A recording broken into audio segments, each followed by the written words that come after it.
In DaVinci Resolve, the only way to bypass your computer's GPU and see a frame-accurate, unaltered color signal out to a calibrated display is using an external Blackmagic design Ultrastudio monitor. But the cost-effective one, the popular Ultrastudio 3G, it's 1080p. That's the one I use and I've installed a bunch of. And we often work with timelines larger than 1080p tall, right? Especially those vertical social ones. So the question is, how can we work at resolutions like 1080 across by 1920 tall for things like TikTok, Snapchat, Instagram, or YouTube Shorts and still see that full image all the way top to bottom on the nice calibrated display? Let me show you the tip that I just learned this year from a very kind Blackmagic engineer.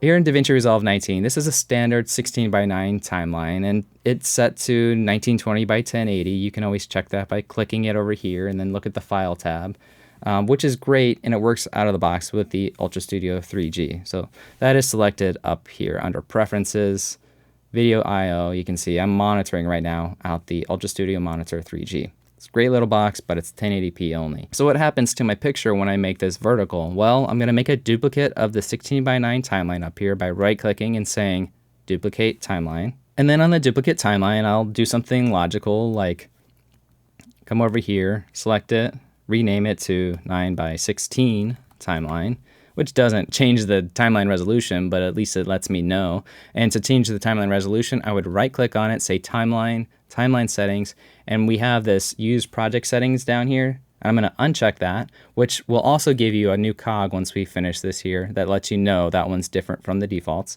And we have a handy button that says Use Vertical Resolution. Now, when I check this, pay attention to mismatched resolutions down here. It's going to not scale entire image to fit, but it's going to scale full frame with crop.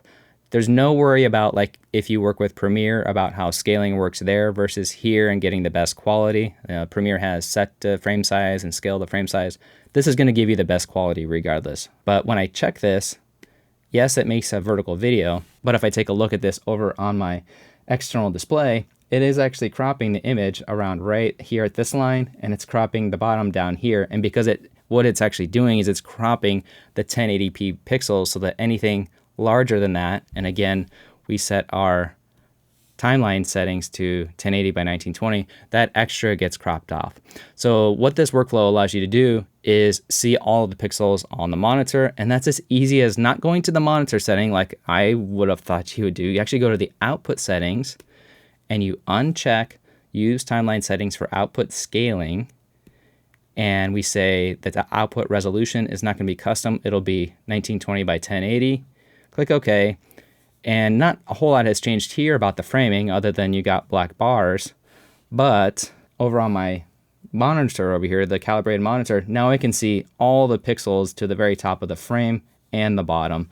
So this is how you would do this if you need to send it out to any sort of TV or even a streaming encoder so that, you know, people can see the full frame and you can make changes about where things are positioned in the frame over here. Maybe we need to, not zoom it, but we move the position so we can see the swimmer over here, or we want to get this boat centered. I have another video that talks all about how you can use Smart Reframe in DaVinci Resolve Studio that kind of does some of this repositioning automatically for you. Sometimes it's more trouble than it's worth, so just take that for a grain of salt. So now how do we get this rendered out so we're not looking at these black bars? Well, on the deliver page, if you go straight to there to start to render stuff out like you normally would, it's going to look at that output scaling option for 1920 by 1080. All you really need to do is just be mindful to hit the Use Vertical Resolution button, and that'll flop that, and it'll look wonky coming out of the box. So watch this. I'll hit Test going to my desktop, Render Queue, Render All.